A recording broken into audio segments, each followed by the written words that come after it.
Here, rotate the point of the hook, and it's a hook slash. And I'm going to come through, and I'm going to tear out his trapezius muscle. Okay? If he's taller, thank you. I'm going to go two-handed spear, and if I knock him up and vertical, I'm going to do this, and I'm going to rip out his chest muscles. Okay? When I first came up with this technique, what I visualized, because I'm functionally disrupted, and have TBI, but I'm quite different. When I first saw it, is if I went two-handed spear, rotated this, I'm going to slash down, I'm going to pierce him in between his trap and his collarbone. And I'm going to hook his collarbone, and I'm going to hook him like a fish. And I talked to an orthopedic surgeon who said the collarbone will stay attached in this situation, and then I'm going to pull him to the ground. So as this is hooked through his thoracic cavity around his clavicle, I'm just going to back up and he's going to go face down because I'm out. Then I'm going to kick him in the face to shut up because I'm on the phone with the police because he tried to mug me. Okay? So I'm here, you do it seated. Just feel the motion. So it's a two-handed spear. So get the point of the hook down. Good. So I'm a two-handed spear here. Rotate the point of the hook out. And then just rip him over. Okay? So again, two-handed spear, I can tear open. If one of your hands is a shoulder muscle, I'm going to just tear it. This is a slashing motion. I'm trying to cut it. Okay? I am not aiming to come through this way and rip out his jugular, his carotid, and his windpipe, because then he's going to die. Okay? I may have to. And this technique would work for that. But functionally what I want to do is I want to stop him from assaulting me. So I'm going to go two-handed spear, and then I'm going to tear him open. You cause tissue damage, causes pain. If he's on some sort of intoxicant that he doesn't feel pain, the gross amount of blood, and when I mean gross, I don't mean disgusting, I mean the amount in quantity that comes out of him will cause him visual shock. Okay? So it's a slashing technique here. Two-handed spear to it. Slashing blood. Jong Sool, the Korean system that I started in, has very intricate hooking techniques. And they're very precise. They're like fly fishing.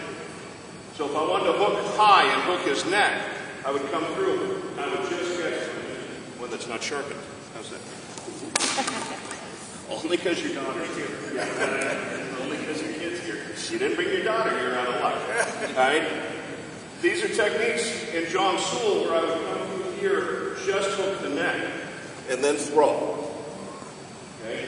I might come through the other side and just hook the neck and do some sort of takedown or control or throw. If I'm hooking low, hooking the legs, again, come through, just take the ankle, pull them off balance, and throw. That's awesome. And that takes about 3 years to perfect. Because it's a timing issue. It's a very precise motion. I'm not that athletic. I really don't want to spend that much time to get that good on somebody who's moving around and trying to catch it.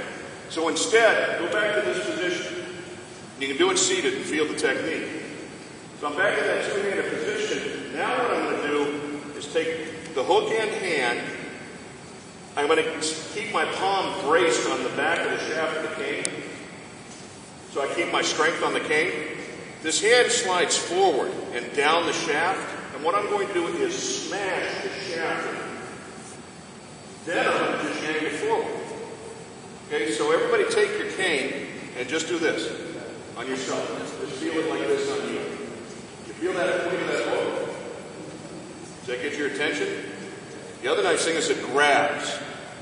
Okay, that's not going to slide off, no matter your angle. It's going to purchase. It's either going to get the clothing or it's going to catch flesh, and you're going to be able to control and pull them down. So again, go back to this position. What you're doing is you're sliding the hook hand down, and you are smashing the living hell out of them with the shaft of the cane just to find it so you can pull forward. Now, sir, what's your name? Dave. All right, Dave, I'm right in front of you. Can you see me? Do that real slow. on me. You feel me? Yes. Okay, but you hit me with the hook, so you want to get that shaft in further. Now, can you feel that? Yes. Okay, can you see me? Pull. Now. Okay, that's all it's going to take. So, again, I can do this without looking. You don't have to be able to see the guy. You know he's right. So do the two-handed spear slow on my chest. You guys know Dave can't see straight ahead. Okay.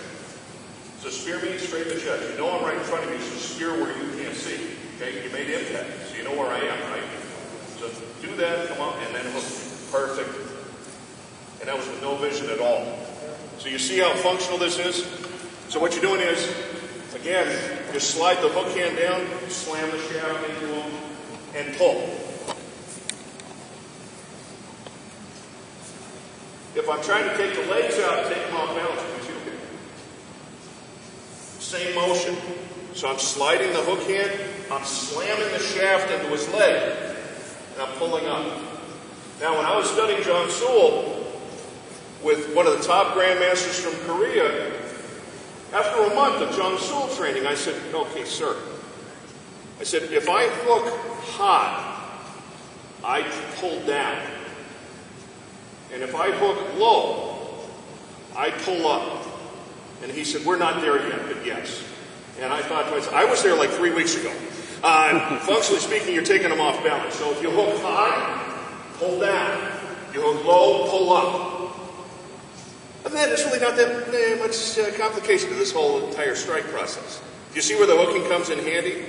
There's a lot of other things you can do with the hook. If I'm in here and he grabs me, well, I hook low. Okay? If you hook low, what do? Pull up. Pull up. Okay? Good Lord. The good Lord has made the proper receptacle for the tip of the cane. Okay? Most of us are equipped with that receptacle. Your attacker will be equipped with that receptacle. Okay? Other things I can do up here, if he's coming in, let's talk about, I'm going to jump around to the manual now. You guys will get the manual, you'll see it, that's fine. This is for your imagination. I'm giving you each a particular technique, okay, a particular set of a much broader scope. But the point being is you can study this for years, or you can just take these and let your imagination get as sick and twisted as mine. If not, I have actually examples written out of being sick and twisted. So, it's good. Bedtime reading.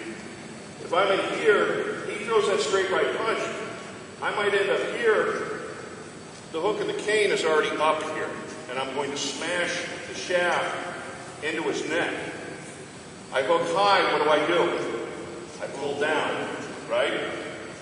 If he's a much bigger, nasty, ugly bald cuss, I do the same technique here. This comes in, and as I'm pulling through, this arm is going to snap his neck. If I don't want to play this game anymore. Okay? If I want to control him, I will just grab this. You going anywhere? No. Right. Because now he's in complete control.